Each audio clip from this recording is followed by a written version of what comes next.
अस्सलामुअलैकुम, welcome to my YouTube channel. कैसे हैं आप सब? यकीनन आप सब खुशाबाद खैरियत से होंगे। अल्लाह आप लोगों को इसी तरह हंसता मुस्कुराता खुशाबाद रखें।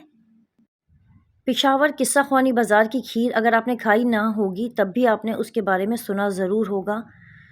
तो आज मैं बना रही हूँ पेशावर किस्सा ख्वानी बाज़ार की खीर। देखते हैं इस खीर में ऐसा क्या है जो ये इतनी मशहूर है। तो चलिए स्टार्ट करते हैं। बिस्मिल्लाहिर्रहमानिर्रहीम।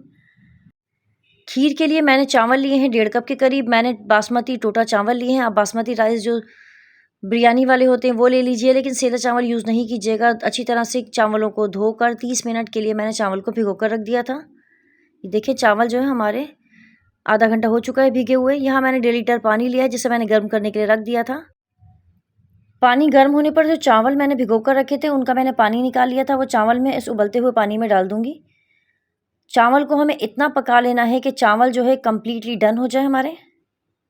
जिस तरह से नॉर्मली हम चावल पका रहे होते हैं, हम चावल को खड़ा खड़ा सा खिला खिला सा रखते हैं, लेकिन यहाँ हमें ज़रा ज़्यादा पका लेना है क्योंकि बाद में हमें इसका पेस्ट ही बनाना है।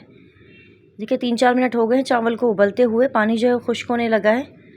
यहाँ मैं ढककर थोड़ी देर के लिए चावल को पका लूँगी। तकरीबन 6 से 7 मिनट टोटल लगे हैं चावल को पकने के लिए। चावल उबल चुके थे। चावल को मैंने ठंडा कर लिया था। यहाँ मैं ट्रांसफ़र कर रही हूँ ब्लेंडर जार में।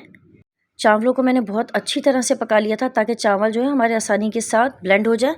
देखिए चावल जो है ड्राई से हैं। चावलों को ब्लेंड करने के लिए कुछ लिक्विड चाहिए होगा। तो 3 किलो दूध में से 1 कप जो दूध है वो मैंने पहले से निकाल कर रख लिया था, वो मैंने यहाँ शामिल कर दिया है।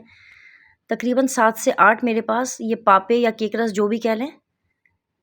पापों को छोटे छोटे पीसेस में तोड़कर मैंने उबले हुए चावल के साथ ही मिक्स कर दिया था। आप चाहें तो केक रस ले सकते हैं, लेकिन ये ख्याल रहे कि पापों के ऊपर जो तिल लगे होते हैं वो ना हो। लिड मैंने लगा लिए। अब हमें इसका एक पेस्ट बना लेना है। देखिए पेस्ट जो है हमारा रेडी है।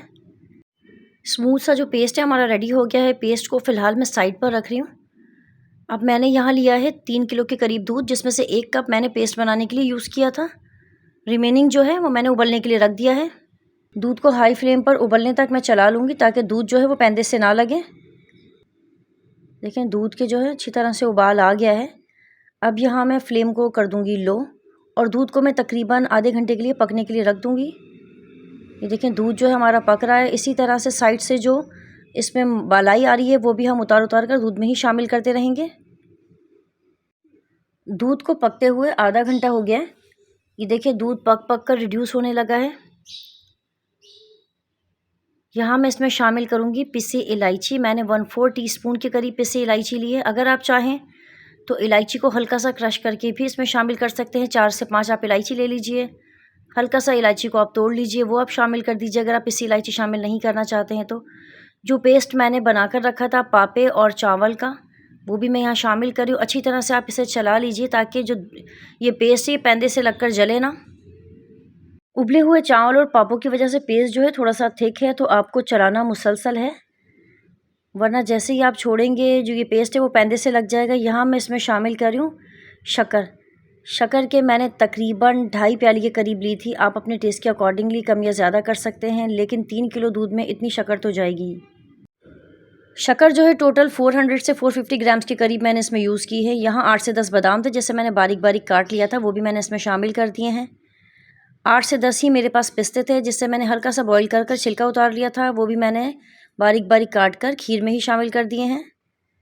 अच्छी तरह से हमें इसे चला लेना है क्योंकि खीर में हमने जो लिक्विड उबले चावल का यूज़ किया है, इसकी वजह से खीर जो है वो फ़ौरन से थिक होने लगी है, तो आपको इसे मुसलसल चलाते रहना है। खीर जो है तकरीबन हमारी डन हो गई है। ठंडा होने के बाद भी ये और थिक होगी। यहाँ मैं इसमें ऐड कर रही हूँ 1/4 टीस्पून के करीब केवड़ा वाटर है, केवड़ा एसेंस। बहुत ज़्यादा आप इसमें शामिल नहीं कीजिएगा केवड़ा, क्योंकि केवड़े का जो फ्लेवर है वो बहुत ही स्ट्रॉन्ग होता है। पेशावरी किस्सा ख्वानी बाज़ार की जो खीर होती है वो थोड़ी सी थिक ही होती है। ये देखें मैं यहाँ फ्लेम ऑफ कर रही हूँ क्योंकि खीर जो है ठंडा होने के बाद भी थिक होगी है। जब तक खीर होती है ठंडी, अगर आपने मेरे चैनल को सब्सक्राइब नहीं किया है तो मेरे चैनल को सब्सक्राइब कर लीजिए। अगर आप मेरी वीडियोस ट्राई करते हैं, आपको रेसिपीज़ पसंद आती हैं तो कमेंट सेक्शन में ज़रूर बताया कीजिए। ये देखिए खीर जो है वो मैंने एक थाल में निकाल ली है। खीर की मेरी इसके अलावा भी काफ़ी सारी रेसिपीज़ अपलोड हैं, मैंने प्लेलिस्ट में ऐड की हुई हैं। अगर आप चाहें तो जाकर वहाँ चेक कर सकते हैं। पिस्ता खीर जो है वो बहुत मज़े की बनती है, उसे ज़रूर ट्राई कीजिएगा, प्लेलिस्ट में ऐड है वो भी। ये देखिए खीर को मैंने थाल में ट्रांसफ़र कर लिया था। यहाँ मेरे पास कुछ पिस्ते और बादाम हैं कटे हुए, वो भी मैं खीर पर ऐड कर रही हूँ। आप चाहें तो बादाम, पिस्ता, काजू जिस तरह से भी आप ड्राई फ्रूट पसंद करते हैं उससे खीर की गार्निशिंग कर दीजिए। वैसे खीर पर बादाम और पिस्ते ही ज़्यादा अच्छे लगते हैं। यहाँ मैंने गार्निशिंग में चांदी के वर्क यूज़ किए हैं। अगर आप चाहें, आपको पसंद है तो आप चांदी के वर्क यूज़ कीजिए, नहीं पसंद है तो आप स्किप कर दीजिए।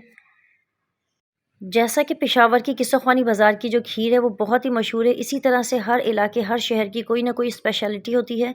जैसे कि हमारे हैदराबाद का बम्बई बेकरी का केक और हाजी रबड़ी जो है वो बहुत ही मशहूर है।